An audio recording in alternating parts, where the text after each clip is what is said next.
तो potential energy के बारे में अब हम जानते हैं। एक रबड़ बैंड लेते हैं एक एक्टिविटी में, उसके दोनों एंड पकड़ के खींचते हैं उसको। जब हम उसको छोड़ेंगे तो क्या होगा, एकदम वो सिमटेगा, तो ओरिजिनल अपनी जो उसकी शेप है वो गेन कर लेगा। तो जब हमने उसे खींचा तो उसने पोटेंशियल एनर्जी एक्वायर कर ली, जब उसने छोड़ा तो वो दोबारा अपनी शेप में आ गया।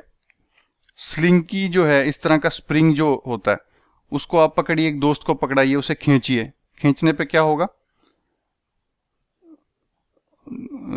उसमें एनर्जी एक्वायर कर लेगा वो। जब आप उसको छोड़ेंगे तो देखो क्या होता है, वो अपने आप कंप्रेस हो जाएगा।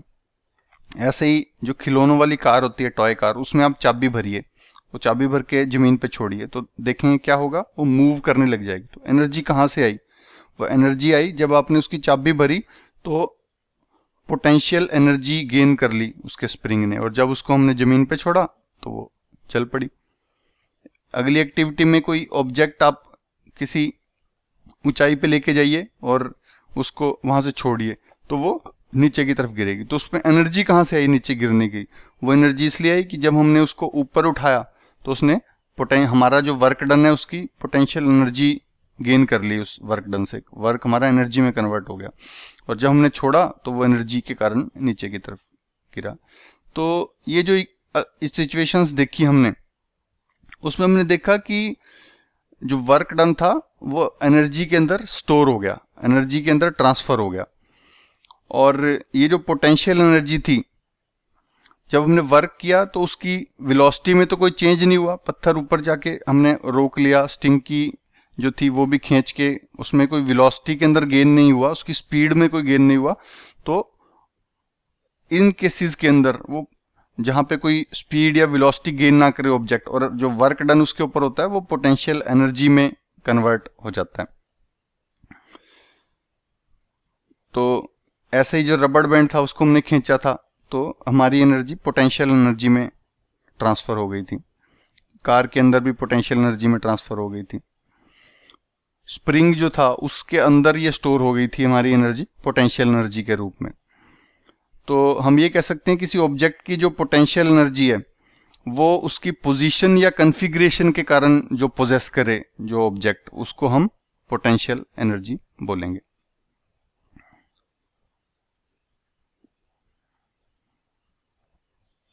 तो एक एक्टिविटी करते हैं, इसमें बैम्बू स्टिक लेते हैं और एक तीर कमान लेते हैं, कमान लेते हैं, तीर लेते हैं।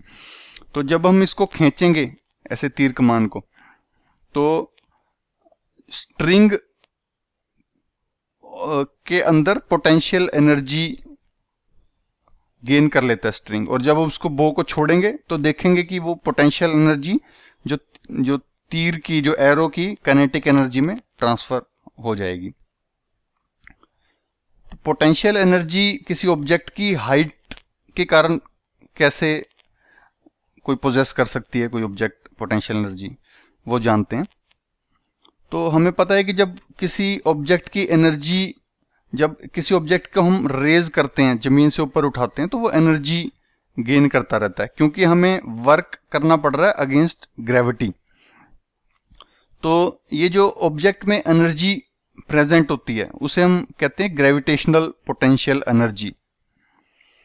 तो उसको हम डिफाइन कर सकते हैं कि किसी ऑब्जेक्ट की ग्रेविटेशनल पोटेंशियल एनर्जी वो है जो उसे ग्राउंड से उस पॉइंट तक उठा के लेके जाने में जो वर्क डन करना पड़ा, उसके बराबर ही ग्रेविटेशनल पोटेंशियल एनर्जी उस ऑब्जेक्ट की है। अब नीचे ये देखते हैं, ये ग्राउंड पे ऑब्जेक्ट थी, हमें इसको इस हाइट पे लेके गए h पे। तो मास अगर इस ऑब्जेक्ट का m है और h हाइट तक हमने इसे उठाया तो इस पे फोर्स कितनी लग रही थी, तो फोर्स इसके वेट के कारण लग रही थी। वेट इसका है mg, तो कितनी एनर्जी उसके बराबर होगी, कितना वर्क डन हमें करना पड़ा इसको ऊपर लेके जाने में। तो वर्क डन होता है फोर्स इंटू डिस्प्लेसमेंट। फोर्स है इसके अंदर वेट इस केस में, तो mg मल्टीप्लाई बाई हाइट जो डिस्प्लेसमेंट होगी। तो हमें पता लगा कि वर्क डन इस केस में है mgh। और ये हमें पता है कि जो वर्क डन है वो इक्वल है जितनी पोटेंशियल एनर्जी गेन की इस ऑब्जेक्ट ने, तो हम ई पी का मतलब पोटेंशियल, उसको हम कह सकते हैं mgh। तो जो पोटेंशियल एनर्जी किसी ऑब्जेक्ट की है वो डिपेंड करती है कि उसकी हाइट ग्राउंड लेवल से कितनी है और जीरो लेवल से कितनी है। तो जीरो लेवल हम चूज कर रहे हैं, तो मतलब कि किसी ऑब्जेक्ट की पोटेंशियल एनर्जी अगर वो ग्राउंड लेवल आप अलग अलग चूज कर रहे हो तो उसकी अलग अलग with respect to potential energy होगी। मान लो अगर किसी हवा में कोई ऑब्जेक्ट है, उसकी टेबल की हाइट के हिसाब से अलग पोटेंशियल एनर्जी होगी, उसकी ग्राउंड के हिसाब से अलग पोटेंशियल एनर्जी होगी। तो किस लेवल से हम पोटेंशियल एनर्जी नाप रहे हैं उस पर डिपेंड करेगा।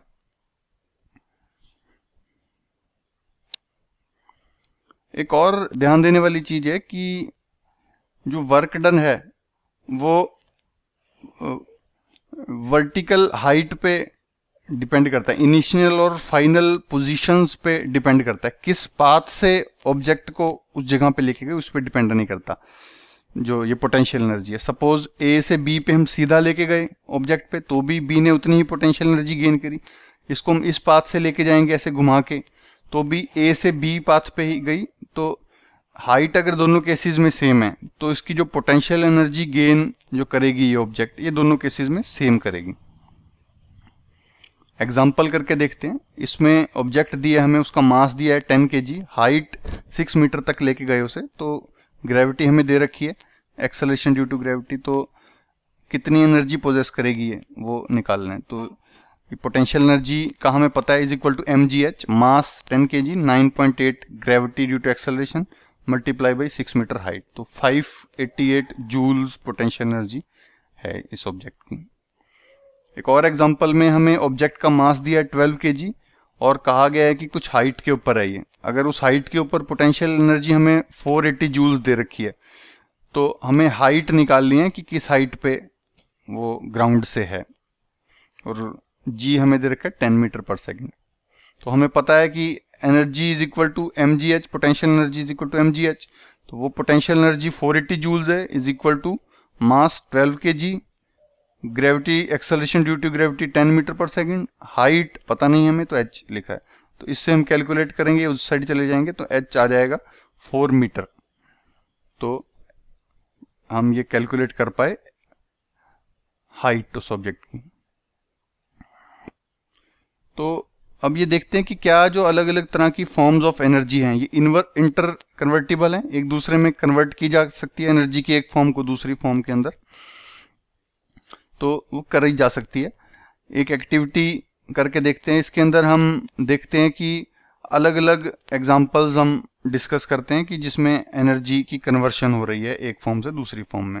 जैसे पेड़ जो हैं, पेड़ पौधे वो कैसे अपना खाना प्रोड्यूस करते हैं, वो लाइट एनर्जी और कई तरह की एनर्जी को किसी और फॉर्म ऑफ एनर्जी में कन्वर्ट करते हैं। ऐसे ही जो हवा चलती है वो एक जगह से दूसरी जगह जाती है, वो क्यों मूव करती है हवा। जो फ्यूल्स हैं जैसे कोल, पेट्रोलियम, वो कैसे फॉर्म हुए। या वाटर साइकिल, जैसे समुद्र से भाप बनती है, बारिश होती है, फिर नदियों में पानी बहता है। तो इसमें किस किस तरह की एनर्जी कन्वर्शन इन्वॉल्व है, पोटेंशियल एनर्जी, काइनेटिक एनर्जी, कौन कौन सी एनर्जीज कन्वर्ट हो रही हैं किस किस टाइप के अंदर। एक और एक्टिविटी में हम करके देखते हैं कि जो ह्यूमन एक्टिविटीज हैं हमारी, उसमें कन्वर्शन ऑफ एनर्जी किस किस तरह से एक फॉर्म से दूसरे फॉर्म में कैसे एनर्जी चेंज होती है, वो एक्टिविटीज लिखिए या गैजेट्स लिखिए। और हर एक एक्टिविटी या जो गैजेट है उसमें किस तरह की एनर्जी में कन्वर्ट हो रही है वो आप लिख के देखिए।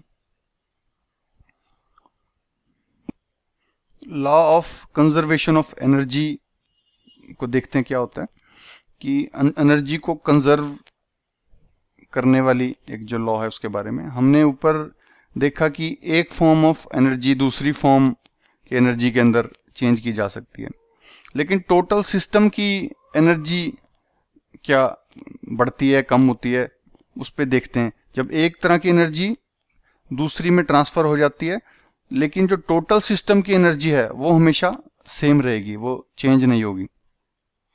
तो according to law of conservation of energy, दो एक फॉर्म की एनर्जी दूसरी फॉर्म में कन्वर्ट की जा सकती है, लेकिन ना ही एनर्जी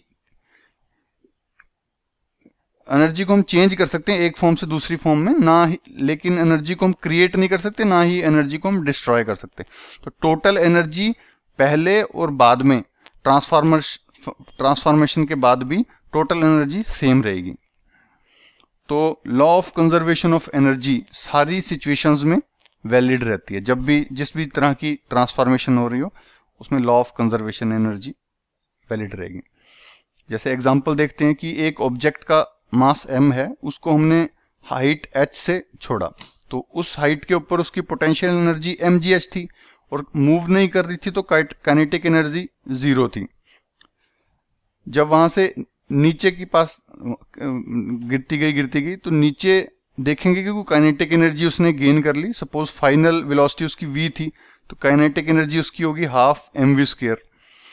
तो पोटेंशियल एनर्जी इस केस में काइनेटिक एनर्जी में चेंज हो गई। वो धरती के ऊपर ग्राउंड पे जब पहुंचेगी तो उसकी हाइट 0 हो जाएगी और सपोज v हाईएस्ट वेलोसिटी है, तो इस केस में उसने अपनी पोटेंशियल एनर्जी काइनेटिक एनर्जी में चेंज कर दी। लेकिन हम पाएंगे कि टोटल जो एनर्जी थी वो सेम रहेगी। पोटेंशियल एनर्जी और काइनेटिक एनर्जी टोटल सिस्टम की थी वो कांस्टेंट रहेगी, वो चेंज नहीं होगी। तो इस जो सम को हम दोनों के सम को, पोटेंशियल एनर्जी और काइनेटिक एनर्जी को, हम मैकेनिकल एनर्जी भी कहते हैं। तो जो फ्री फॉल के अंदर उस ऑब्जेक्ट की पोटेंशियल एनर्जी तो डिक्रीज होती रही और काइनेटिक एनर्जी बढ़ती रही। बीच में हम हवा के अंदर जो रेजिस्टेंस थी वो सब इग्नोर कर रहे हैं। तो हम ये देखा कि कॉन्टिन्यूसली ट्रांसफॉर्म हुई जो gravitational potential energy kinetic energy के अंदर। एक एक्टिविटी करते हैं, इसमें 20 kg की एक ऑब्जेक्ट ऊपर से ड्रॉप की गई 4 मीटर की हाइट से। तो हमें अब कैलकुलेट करनी है पोटेंशियल एनर्जी और काइनेटिक एनर्जी। हाइट पहले 4 मीटर थी, तो यहाँ पे potential energy kinetic energy calculate करनी है और टोटल एनर्जी कैलकुलेट करनी है। इसमें g की वैल्यू आप कैलकुलेशन को आसान करने के लिए 10 मीटर पर सेकेंड लेंगे। तो हमें पोटेंशियल एनर्जी पता है mgh, मास है 20 kg, g 10 मीटर पर सेकेंड, h इस केस में 4 है, तो पोटेंशियल एनर्जी कैलकुलेट कर सकते हैं। ऐसे ही m और g तो सेम रहेगा, h चेंज होता रहेगा, तो इसमें आप ये चेंज करते रहिए। इनिशियल और काइनेटिक एनर्जी होती है हाफ mv²। मास पता है हमें 20 kg है, v शुरू के अंदर 4 kg पे 0 थी, तो टोटल काइनेटिक एनर्जी 0 थी। तो इस तरीके से आप इसमें फाइनल वेलोसिटी निकालते रहिए। एक्सेलरेशन पता है आपको, इनिशियल वेलोसिटी पता है, तो v² minus u² is equal to 2as से डिस्टेंस पता है आपको 1 मीटर का, तो आप फाइनल वेलोसिटी निकालते रहिए और काइनेटिक एनर्जी निकालते रहिए। तो ये हमें करना है। एक और सोचने वाली बात है कि अगर नेचर में ट्रांसफॉर्म ना होती एक एनर्जी दूसरी फॉर्म के अंदर, तो क्या लाइफ पॉसिबल थी? तो ये ट्रांसफॉर्मेशन एनर्जी कितनी जरूरी है एक फॉर्म से दूसरी फॉर्म में होना, ये इससे हमें पता लगता है।